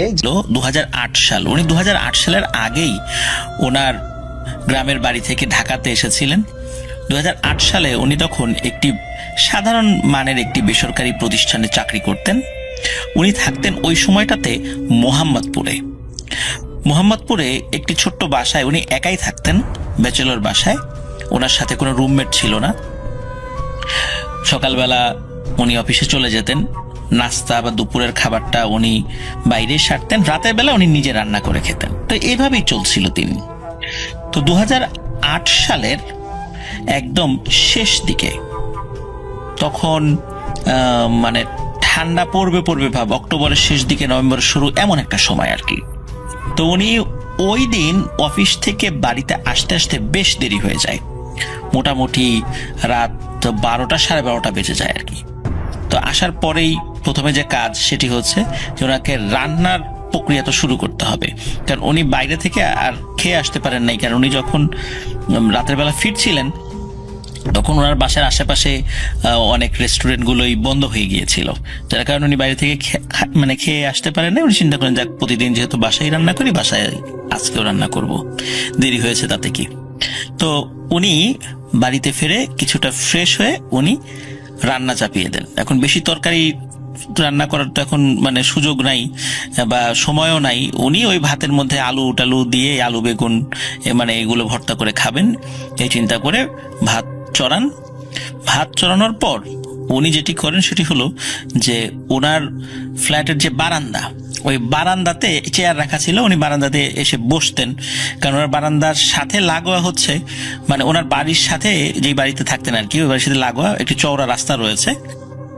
খুব গলিও, মানে গলি বলা চলবে না, ও রাস্তায় গাড়ি টাড়ি ঢোকে আর কি, মানে প্রাইভেট কার, পাশাপাশি দুটো প্রাইভেট কার ক্রস করতে পারে, এরকম একটা রাস্তা আর কি। ওরকম একটা রাস্তার পাশেই ওনার যেই বাড়িতে ভাড়া থাকতেন আর কি, সেই বাড়িটা আর কি। তো উনি ওই বারান্দায় এসে বসে উনি চিন্তা করছেন যে একটু ফোনে পরিবারের সাথে একটু কথা বলি বাড়িতে, দেশের বাড়ির লোকজন মানে এত রাত্রে জেগে থাকার কথা না, তারপর জরুরি প্রয়োজন ছিল কথা বলার। তো উনি কথা বলছেন, কথা বলতে বলতে হঠাৎ করে মানে উনি দেখতে পান যে এই যে নিচের যে রাস্তা, ওই রাস্তার দুপাশে ল্যাম্পপোস্ট ছিল, ল্যাম্পপোস্টের আলো ক্ষীণ ছিল, মানে দীর্ঘদিন লাইট যদি আলো বিকিরণ করতে করতে অনেক সময় দেখা যায় যে আলোর পরিমাণটা কমে গেছে, ওই রকম ছিল আর কি, আলোটা হালকা আলো। তো উনি ওই হালকা আলোতে দেখছিলেন বেশ লম্বা একজন মহিলা, লম্বা বলতে খুব অস্বাভাবিক রকমের লম্বা, বিষয়টা এরকম নয়, ম্যাক্সিমাম 6 ফুট হবে, এরকম একজন মহিলা, লাল শাড়ি পরা, বধূ বেশে লাল শাড়ি, বিষয়টা এরকম নয়, এমনি সাধারণ একটি লাল শাড়ি পরা বলে মনে হচ্ছে আলোতে, আর মাথায় ঘোমটা দেয়া। তো সে কি করছে, ওই রাস্তার এক পাশ থেকে আর এক পাশ পায়চারি করছে এবং খুব দ্রুত গতিতে হাঁটছে। প্রথম দিকে উনি মোবাইলে কথা বলতে বলতে অতটা ভালো বুঝতে পারেননি, মনে করছে এটা স্বাভাবিক, কেউ হয়তো বা প্রয়োজনে দ্রুত হাঁটছে। আবার চিন্তা করেছিলেন যে অনেক সময় যারা ডায়াবেটিসে আক্রান্ত হয় আর কি, তো তারা বিশেষ করে মহিলারা বাড়িতে যখন রাস্তাঘাটের লোকজন বেশি থাকে, ওনারা হাঁটাহাঁটি করতে বেশ আনইজি ফিল করেন, রাতের বেলা অনেক সময় তারা হাঁটাহাঁটি করেন এবং বেশ দ্রুত গতিতে হাঁটতে হয়। উনি মনে করেছেন এরকম কেউ হয়তোবা। তো উনি কথা বলছেন, মাঝে মাঝে চোখ চলে যাচ্ছে এরকম দ্রুত গতিতে হাঁটা, মানে যিনি হাঁটছেন তার দিকে। তো একটা পর্যায়ে ওনার মোবাইলের কথা বলা শেষ হয়ে যায়, কথা বলা শেষ করে উনি ফোনটা পাশে রাখেন, তখন উনি বসেছিলেন, এরকম হয়ে গেছে প্রায় 15 মিনিট হয়ে গেছে। তো 15 মিনিট ধরে যে ওই যে মহিলা হাঁটাহাঁটি করছে, এই বিষয়টা উনি মাঝে মাঝে তাকিয়েছেন, আর ওনার কনসেন্ট্রেশনটা ছিল তো যে ফোনে কথা বলছেন পরিবারের সাথে। তো উনি ফোন রেখে দেওয়ার পর উনি চিন্তা করছেন যে আচ্ছা, এই মহিলা এবার একটু দেখিতে এইরকম করে হাঁটাহাঁটি করছে কেন, এটা তো খুব স্বাভাবিকভাবে হাঁটা না, কারণ যারা ব্যায়ামের জন্য হাঁটেন তাদের হাঁটার একটা ধরন আছে, কিন্তু এনাকে দেখে স্বাভাবিক বলে মনে হচ্ছে না। উনি ভালো করে তার দিকে তাকান, উনি দেখতে পান যে মানুষ হেঁটে গেলে হাঁটার সময় শরীরের এক ধরনের মুভমেন্ট হয়, যেটা স্বাভাবিক, পুরুষ হোক মহিলা হোক। কিন্তু এই মহিলা যে এত দ্রুত হাঁটছে মনে হচ্ছে সে হাঁটছে না, সে ভেসে ভেসে যাচ্ছে, একবার এপাশ একবার ওপাশ, রাস্তার এই মাথা ওই মাথা, রাস্তায় ওই সময় কোনো লোকজন নাই। তখন বেশ রাত, উনি রাত 12:30 বাসায় আসছেন, আবার রান্না চড়িয়েছেন ফ্রেশ হয়ে, তো মোটামুটি রাত তখন বেশ অনেকই বাজে, রাস্তাঘাটের লোকজন নাই কেউই, মাঝে মাঝে দু একটা কুকুরের ঘেউ ঘেউ শব্দ শোনা যাচ্ছে নিচ থেকে, এছাড়া আর কোনো সারা শব্দ নেই। তো উনি চিন্তা করলেন, ধুর, এই মহিলা হাঁটছে হাঁটুক, এগুলা দেখে আমার লাভ কি। তো উনি একটা সিদ্ধান্ত উপনীত হন যে এই মহিলাটা স্বাভাবিক কোনো মহিলা নেই, এটা কোনো একটা পাগলি হবে, তাছাড়া এরকম অস্বাভাবিক রকমের হাঁটাহাঁটি কেউ করে না। তো উনি বিষয়টা ওই পর্যন্তই ভেবেছেন, কোনো প্যারানর্মাল কোনো কিছু ওরকম মনে করেন নাই। তারপর ওনার তো মনে পড়ে যে উনি তো ভাত বসিয়ে রেখেছেন, তো উনি আবার বারান্দা থেকে ঘরে চলে আসেন। উনি ঘরে এসে স্বাভাবিকভাবে ভাতের খাওয়ার যে প্রসেসটা, মানে আবার আলু ভর্তা এগুলো সবকিছু করে খাওয়া দাওয়া করে বিছানা পেতে উনি শুয়ে পড়েছেন। তো উনি যখন শুয়ে পড়েছেন তখন ওনার ভাষ্য মতে রাত আনুমানিক প্রায় 2:30টার মতো বাজে, মানে এরকম সময় আর কি হয়েছে আর কি, শুয়ে পড়তে পড়তে এরকম, আর অন্যান্য হাতের কাজ শেষ করতে করতে, তারপরে কিচেনটা গুছিয়ে রাখতে রাখতে এরকম সময় হয়েছে। তো উনি যখন শুয়ে পড়েছেন তখন কিন্তু শীতকালের শুরুটা, তখন উনি ফ্যান চালাতেন না, মানে ওই সময় ফ্যান চালানোর প্রয়োজন ছিল না, ফ্যান ছাড়াই ঠান্ডা লাগছিল। আর উনি যেই পাশটাতে শুতেন ওই পাশে একটা উইন্ডো আছে, ওই উইন্ডোর আলো, মানে আশেপাশের যে সমস্ত ল্যাম্প পোস্ট বা অন্যান্য বাড়ির বারান্দায় যে আলোগুলো জ্বলে, ওই জানালা দিয়ে হালকা আলো ওনার রুমে আসার জন্য ডিম লাইট জ্বালানোর প্রয়োজন ছিল না ওনার। তো উনি শরীরের উপরে একটা পাতলা কম্বল দিয়ে শুয়েছেন, মানে চিত হয়ে শুয়েছেন। তো চিত হয়ে যখন শুয়েছেন, শোয়ার সাথে সাথে, মানে তখন তো ঘুমান নাই একদম, মানে উনি সেন্সে রয়েছেন আর কি, কেবল শুয়েছেন আর কি। হঠাৎ করে ওনার চোখ যায় ফ্যানের দিকে, যে ফ্যানটা ওনার খাটের ঠিক উপরেই ছিল। ফ্যানের ব্লেড ছিল 3টা, স্বাভাবিকভাবে যে ফ্যানগুলোর যে ব্লেড আর কি, আমরা তো দেখি 3টা ব্লেড আর কি। তো উনি দেখতে পান একটা ব্লেডের উপর একটু আগে যে মহিলাকে উনি দেখেছেন হাঁটাহাঁটি করতে, ঠিক ওই রকমই, ওই শাড়িটাই পরা, মাথায় ঘোমটা দেয়া, ওই ব্লেডের উপরে পা ঝুলিয়ে বসে আছে।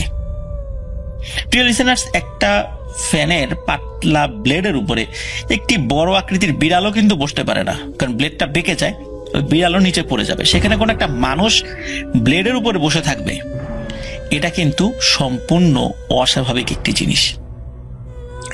তো উনি যখনই, যেহেতু উনি চিত হয়ে শুয়েছিলেন এবং যখনই উপর দিকে তাকিয়েছেন, তাকানোর সাথে সাথে মানে ওই ব্লেডের উপর যে বসে আছে তার চোখের সাথে আই কন্টাক্ট হয়, এবং উনি দেখতে পান যে চোখ দুটো ওই ঘুমটার আড়ালেই জল জল করে জ্বলছে, কিন্তু চেহারা বোঝা যাচ্ছে না। এবং যখনই আই কন্টাক্ট হয়েছে 1 কি 2 সেকেন্ড, এর পরপরই সাঁ করে ওই উপর থেকে, ওই ব্লেডের উপর থেকে ওই মহিলাটা একদম উড়ে এসে ওনার বুকের উপর ধরাম করে বসে। তো যখন বসে তখন উনি অতটা ভারী, মানে উপর থেকে যে এসে পড়েছে ওইরকম ভার ওনার অনুভূত হয়নি, মনে হয়েছে দমকা একটি বাতাস এসে ওনার বুকের উপর এসে বসেছে, এবং বসে যে কাজটি করেছে ওনার গলা চেপে ধরেছে। এখন আচমকা এই জিনিসটা হওয়ার সাথে সাথে উনি প্রচন্ড ভয় পেয়েছেন। উনি বেশ সাহসী মানুষ ছিলেন, এবং এতটা সাহসী মানুষ ছিলেন যে গ্রামে অনেক সময় বিভিন্ন বন্ধু বান্ধবদের সাথে বাজি ধরে বিভিন্ন সাহসী কর্মকাণ্ড করতেন, আর রাত বিরেতে হাঁটা চলা ওনার জন্য কোনো ব্যাপারই ছিল না। তো উনি যতই সাহসী হন না কেন, হঠাৎ করে ব্লেডের উপর এরকম একজন মানুষকে বসে থাকতে দেখা, তারপরে আবার এরকম উড়ে এসে তার বুকের উপর বসে পড়ে এবং তার গলা চেপে ধরা, এই বিষয়টা তাকে হঠাৎ করেই ভয় পাইয়ে দেয়। আর যখন এই কাজটি হচ্ছে তখন উনি হাত দুটি ছাড়ানোর জন্য চেষ্টা করছেন। উনি যখন ওনার 2 হাত দিয়ে ওনার গলায় চেপে ধরা হাত দুটি ধরেছেন, ছাড়িয়ে নেওয়ার জন্য, উনি অদ্ভুত রকমের একটা অনুভূতি ওনার শরীরের মধ্যে উনি ফিল করেন নাকি, এই অনুভূতিটা ফিল করেন। উনি বুঝতে পারেন যে উনি যে হাতটা ধরেছেন এটা আসলে হাতই না, মনে হচ্ছে উনি বাতাসের মধ্যে হাত ঢুকিয়ে দিয়েছেন, একটা বায়বীয় একটা অবয়ব হচ্ছে ওই হাত। অথচ এই শক্ত হাতটি ওনার গলা চেপে ধরেছে, কিন্তু ওই যখন উনি ওই হাতটি চেপে ধরতে গিয়েছেন, ওই হাতটি একটা বায়বীয় হাত। এরপরে উনি ওনার দুই হাত দিয়ে ওই যে ওনার বুকের উপর বসে থাকা যে অবয়বটি শাড়ি পরা, তাকে জাপটে ধরে ওনার বুকের উপর থেকে সরানোর চেষ্টা করতে গিয়েছেন। যখন দুই হাত দিয়ে তাকে জাপটে ধরতে গিয়েছেন, তখন দেখে আরে এটা তো কোনো অবয়বই না, এটা একটা বায়বীয় জিনিস। ওনার হাত ওই অবয়বটি শরীরের ভিতর দিয়ে চলে যাচ্ছে। এখন উনি কি করবেন? ওদিকে ওনার নিঃশ্বাস কিন্তু অলরেডি বন্ধ হয়ে গেছে, মানে আর অল্প কিছুক্ষণ থাকলে ওনার মৃত্যু অনিবার্য অবস্থায় উনি একটু সাহস সঞ্চয় করে উনি ওনার নিজের শরীরটাকেই বাঁকিয়ে ফেলেন এবং বাঁকিয়ে একটা শরীর, মানে ওনার শরীরটাকে একটু ঝাড়া দেওয়ার চেষ্টা করেন। যখন ঝাড়া দেওয়ার চেষ্টা করেছেন, তখন ওনার শরীরের উপর থেকে ওই জিনিসটা খাটের এক পাশে পড়ে গেছে। পাশে বলতে ওনার তো সিঙ্গেল চৌকি ছিল, খাটের নিচে পড়ে যায়। নিচে পড়ে যাওয়ার পর উনি দেখতে পান ওই জিনিসটা হামাগুড়ি দিয়ে খাটের নিচে ঢুকে গেল এবং খাটের নিচে ঢুকে ওনার পা যেদিকে ছিল ওই দিক দিয়ে বের হয়ে আবার হামাগুড়ি দিয়ে ওনার বুকের উপর এসে ধরম করে বসেছে, বসে আবার ওনার গলা চেপে ধরেছে। উনি এবারও ধস্তাধস্তি করার চেষ্টা করেন, কিন্তু এবারও দেখেন যে তার অবয়বটা বায়বীয় অবয়ব, মানে ওনার সাথে কোনোভাবে পেরে উঠছে না। উনি যেই প্রক্রিয়াতে শুরুতে ওই অবয়বটিকে শরীরের উপর থেকে ফেলে দিতে পেরেছিলেন, তিনি একই প্রক্রিয়ায় তাকে ফেলে দেন। ওই অবয়বটি আবারও চোখের নিচে ঢুকে যায়, এবার তার মাথার সাইড দিয়ে বের হয়, চোখের ওই সাইডটা দিয়ে বের হয়ে আবার তার বুকের উপর এসে বসে। এবার আর শুধু গলা চেপে ধরেছে বিষয়টা এরকম না, তার শরীরটাকে খামচা দিতে থাকে। উনি ফিল করেন ওই অবয়বটার হাতের নখগুলো বেশ ধারালো এবং ধারালো ওই নখ দিয়ে তার শরীরটাকে সে ক্ষত বিক্ষত করছে। তো উনি ওনার জায়গা থেকে সর্বোচ্চ চেষ্টা করছেন। আর উনি যেই তন্ত্রমন্ত্র জানতেন, ওনার ধর্মের যেই তন্ত্রমন্ত্রগুলো, সেগুলো উনি পাঠ করছেন, কিন্তু ওই যে অবয়বটি, এই অবয়বটির এখান থেকে সরে যাওয়ার কোনো নাম নিশানা নেই। এর মধ্যে উনি একবার সেন্সলেস হয়ে যান। কতক্ষণ সেন্সলেস ছিলেন উনি বলতে পারেন না। ওনার আবার যখন ঘুম ভাঙে, তখন দেখে ওই অবয়বটি তার পাশে দাঁড়িয়ে আছে। যখনই সেন্স ফিরেছে, আবার ওই অবয়বটি তার উপর চড়াও হয়। এইভাবে তার সাথে ধস্তাধস্তি চলতে থাকে। একটা পর্যায়ে কি হয় যে ওনার ওই বাড়ির পাশে, যে বাড়িতে ভাড়া থাকতেন, ওই বাড়ির পাশে একটা মসজিদ ছিল। ঠিক ওই মসজিদ থেকে আজানের শব্দ আসে না, অনেক দূর থেকে একটা আজানের শব্দ ভেসে আসে, মানে সেটা অনেক দূরের একটা মসজিদ আর কি। মানে তখন ফজরের আজানের সময় হয়ে গেছে। যখন ওই ধস্তাধস্তির একটা পর্যায়ে ফজরের আজানের সময় হয়ে গেছে এবং দূর থেকে আজানের ধ্বনিটা ভেসে আসে, তখন ওই অবয়বটি ওই ভাইকে ছেড়ে দিয়ে সে ওই যে বারান্দার দিকে চলে যেতে চায়। আর যখন বারান্দার দিকে চলে যেতে মানে উদ্যত হয় এবং কিছুটা পথ এগিয়েও যায়, তখন ওই ভাইয়ের হয় হলো প্রচন্ড রাগ। ভয় তো ছিল এবং রাগও হয় প্রচন্ড, যে তার শরীরটাকে ক্ষত বিক্ষত করলো, আচমকা এভাবে এসে আক্রমণ করে তার ভয় পাইয়ে তো দিয়েছে এবং তার শরীরে অনেক ক্ষতি সাধন করেছে। সে চিন্তা করে, দাঁড়া, তুই যাবি কোথায়? তো উনি শরীরটা যদি ওনার খুব দুর্বল হয়ে পড়েছে, তারপরও উনি কষ্টে মষ্টে নিজের শরীরটাকে দাঁড় করান। দাঁড় করিয়ে উনি ওই অবয়বটার দিকে এগিয়ে গিয়ে ওই অবয়বটার এই যে এত ধস্তাধস্তি হচ্ছে, তার মাথার ঘোমটা কিন্তু খোলে নাই, তার পুরো চেহারা কিন্তু সে কখনো দেখতে পায়নি, জাস্ট খালি জল জল চোখটাই দেখেছিল। তো উনি কি করে, ওই ঘোমটার পেছন থেকে খপ করে মাথার চুল চেপে ধরে। যখন চুল চেপে ধরেছে, তখন এই যে এতক্ষণ কিন্তু এই ধস্তাধস্তি হচ্ছে, ওই মহিলা কোনো কথা বলেনি, শুধু গোঙানির আওয়াজ তার গলা দিয়ে বের হয়ে এসেছে। কিন্তু যখনই মাথার চুল খপ করে চেপে ধরেছে, তখন নাকি নাকি সুরে মহিলা কণ্ঠে সে বলে ওঠে, এই আমারে ছাড়, তুই কিন্তু কাজটা ভালো করলি না, আমি কিন্তু তোকে এমনি এমনি ছেড়ে দেব না, তুই আমার চুল ধরলি কেন, ছাড় আমারে ছাড়। তখন ওই ভাই বলেছে, না আমি ছাড়বো না। ও, ফজরের আজান দিছে আর তোমার যাওয়ার সময় হয়েছে না? আজান তো আরো মসজিদে দেবে, একটু পরে সকাল হবে, তোকে আমি যাইতে দিব না।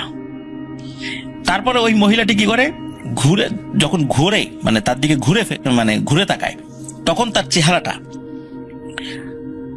ওই ভাই দেখতে পান। দেখেন যে মুখটা একদম পুড়ে গেলে যেরকম হয় আর কি, মানে একদম ঝলসে যাওয়া চেহারা এবং চামড়াটা মুখের সাথে লেগে আছে, এমন একটা চেহারা।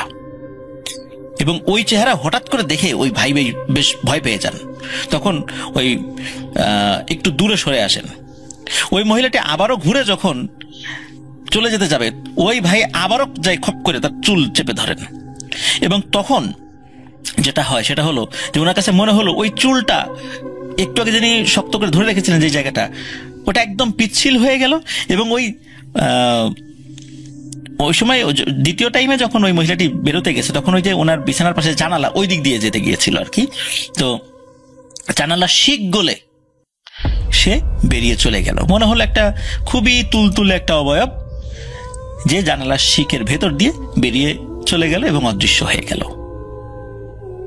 আর ওনার শরীরে তো অনেক ক্ষত সৃষ্টি হয়েছিল। উনি ওই ভোরবেলায় ঢাকাতেই ওনার এক আত্মীয় থাকতেন, বেশ দূরে থাকতেন, উত্তরা বা অন্য কোনো সাইডে আর কি। তো তাকে ফোন করেন। বেশ অনেকবার ফোন করার পরে, যেহেতু সকালবেলা মানে ভোরবেলা ঘুমিয়েছিলেন তিনি, তো তার ঘুম ভাঙে বলেন যে কি হয়েছে।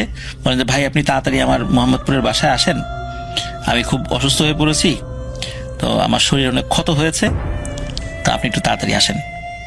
তো উনি সেই যেহেতু দূরে থাকতেন, ওখান থেকে আসতে বেশ সময় লাগে, আসেন সকাল 9টার দিকে, 9টা, 9:30 বা 10টার দিকে তিনি চলে আসেন। তা আসার পর দেখেন যে তার শরীরে বিভিন্ন জায়গায় মানে আঁচড়ের দাগ এবং রক্ত পড়ছে প্রচন্ড। তো উনি বলেন যে তাহলে চলো হাসপাতালে নিয়ে যায়, তুমি এখনো হাসপাতালে যাও না, তুমি তো হাসপাতালে যাওয়ার মতো শরীরের শক্তি তোমার আছে, তো এইভাবে তুমি বসে আছো কেন? বলেন না, আশেপাশে তো আসলে অনেক লোক আমাকে চেনে, বেশ বছর 3-4 ধরে এখানে আছি, তো আমার এই অবস্থা দেখলে অনেকেই তো অনেক প্রশ্ন করবে, কি হলো, কে আক্রমণ করলো বাসার মধ্যে, অনেক প্রশ্নের উত্তর দিতে হবে, অনেকে হাসি তামাশা করবে, অনেকে বিভিন্ন রকম ভাবে কটাক্ষ করবে। তো এই জন্য এই বিষয়টা আমি এড়িয়ে যেতে চাই, আমি এখানে ডাক্তার দেখাতে চাই না, আপনি আমাকে দেশের বাড়িতে নিয়ে চলেন। তো সাথে সাথে ওই লোকটা তার দেশের বাড়িতে নিয়ে যায়। দেশের বাড়িতে নিয়ে যাওয়ার পর স্থানীয় একজন ভালো কবিরাজ ডাকা হয়। যেহেতু উনি পুরো ঘটনাটা সকলকে বলেছিলেন এবং সকলে বুঝতে পেরেছেন এটা কবিরাজকে ডাকতে হবে, তো একজন কবিরাজকে ডাকেন। উনি খুব ভালো একজন কবিরাজ ছিলেন।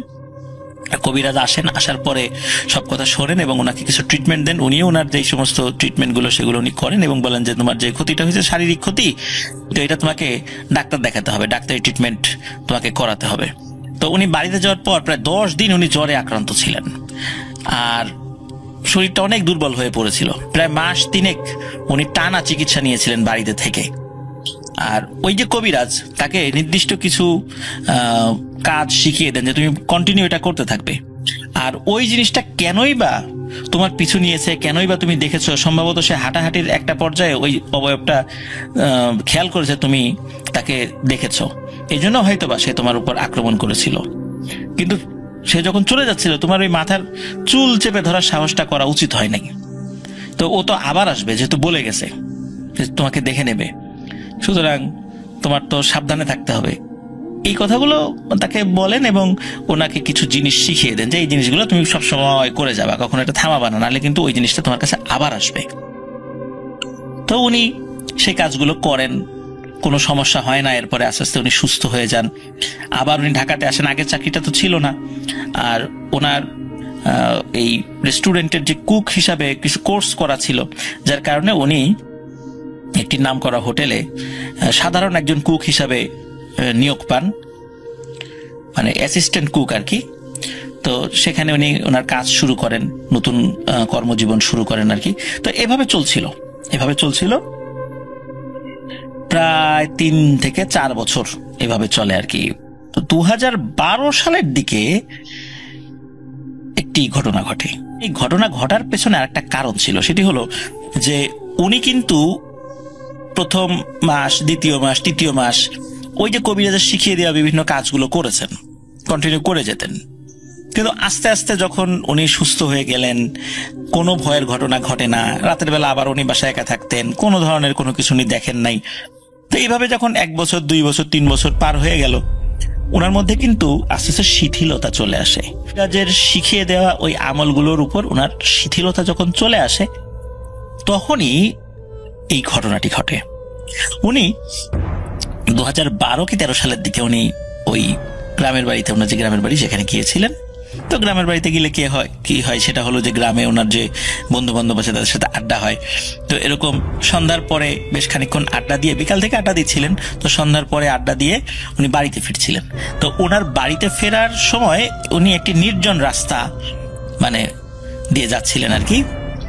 তো ওই রাস্তা দিয়ে যাওয়ার সময়, ওই রাস্তা দিয়ে যে লোকজন কখনো যায় না বিষয়টা এরকম নয়, সেটা যায়। সময়টা হচ্ছে এশার নামাজের পরে আর কি।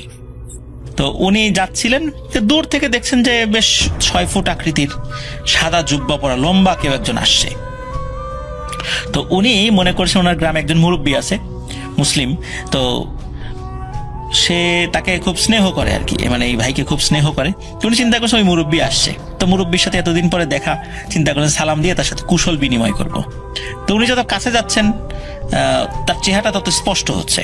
তো যতটা স্পষ্ট হচ্ছে মনে হচ্ছে এই মুরব্বীটাকে উনি চেনেন না।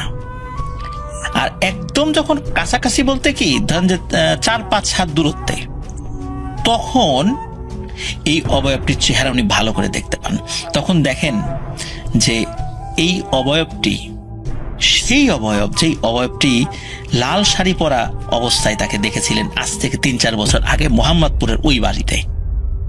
চোখ জল করছে, মুখ ঝলসানো এবং চামড়াগুলো মুখের সাথে লেগে আছে।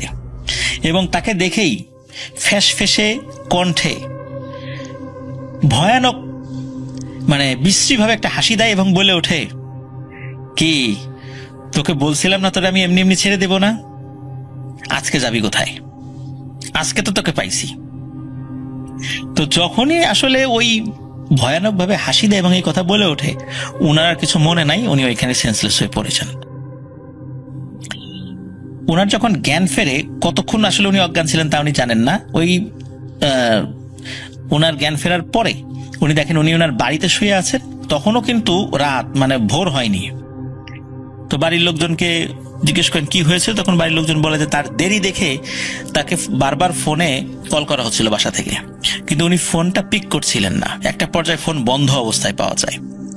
তখন বাড়ির লোকজন তাকে খুঁজতে বের হন, বিভিন্ন রাস্তা খুঁজতে খুঁজতে তারও বন্ধু বান্ধবদের সাথে কথা বলেন যে সে কোথায়। সে বলে যে সে তো অনেকক্ষণ আগেই বেরিয়ে গেছে বাড়ির দিকে। তখন তারা যখন খুঁজতে থাকেন, তখন বিভিন্ন রাস্তা খুঁজে এই নির্জন রাস্তায় তাকে সেন্সলেস অবস্থায় পাওয়া যায়। তো আবার সেই কবিরাজকে খবর দেওয়া হয়। তো কবিরাজ এমনিতেই বয়স্ক মানুষ ছিলেন, 3-4 বছর পরে আরো বিভিন্ন রোগে আক্রান্ত হয়ে গিয়েছিলেন তিনি। তো তিনি আসেন, এসে তাকে খুব বকাঝকা করেন যে তোমাকে বলছিলাম না যে তোমাকে যেগুলো শিখিয়ে দিয়েছি সেগুলো কন্টিনিউ করে যেতে, তুমি সেটা করো নাই কেন? আর ওই অবয়বটা কেন যে তোমাকে ছেড়ে দিল এটাও তো আমি বুঝতে পারতেছি না। কেন তোমাকে আক্রমণ করেছে অনুমানে বলেছি, কিন্তু তোমাকে আক্রমণ করতে এসে কেন তোমাকে ছেড়ে দিল এটাও আমার বোধগম্য হচ্ছে না। যাই হোক, তোমাকে যে জিনিসগুলো শিখিয়ে দিয়েছি এটা তুমি সব সময় করে যাবা, যতদিন বেঁচে থাকবা করে যাবা। তো কবিরাজ কিছু ঝাড়ফুঁক করে দেন তাকে। মানে এই দ্বিতীয় ঘটনার পর উনি ভয় পেয়েছিলেন, এটা সত্য, কিন্তু ওইভাবে অসুস্থ উনি হননি, খুব বড় ধরনের ক্ষতি ওনার হয়নি। তো এভাবে মানে উনি বাকি জীবন এখনো কন্টিনিউ করছেন। উনি বর্তমানে শুরুতে তো বলেছি যে বর্তমানে তিনি একজন নাম করা একটা রেস্টুরেন্টে চিফ শেফ হিসাবে আছেন। আস্তে আস্তে ওনার প্রমোশন হয়েছে, চিফ শেফ হিসাবে উনি আছেন। সেই হোটেলটির নাম বললে আপনারা সিংহভাগ লোকই চিনে ফেলবেন, যার কারণে নামটা বলা যাচ্ছে না। আর উনিও ওই হোটেলের নাম এবং ওনার নামটা প্রকাশ করতে উনি খুব আনইজি ফিল করেছেন।